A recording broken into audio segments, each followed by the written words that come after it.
Hi there, I'm going to show you how to change the battery on this key fob here. The only thing you need is a flat blade screwdriver about that size, and then also your replacement battery. This takes a 2016, and it does take 2 of them, so make sure you get 2, and there's a link below in the description that will take you straight to Amazon. You can get them there very inexpensively. Alright, so what you need to do is take your screwdriver, and on the bottom here, just push and twist.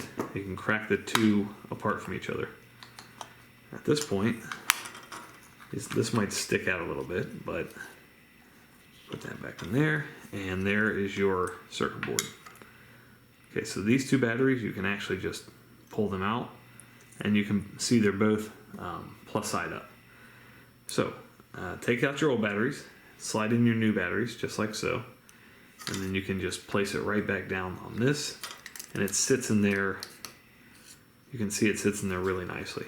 Alright, and then put that back on, give it a good squeeze, and you're back in business. Thanks so much for watching. Make sure you hit that thumbs up button.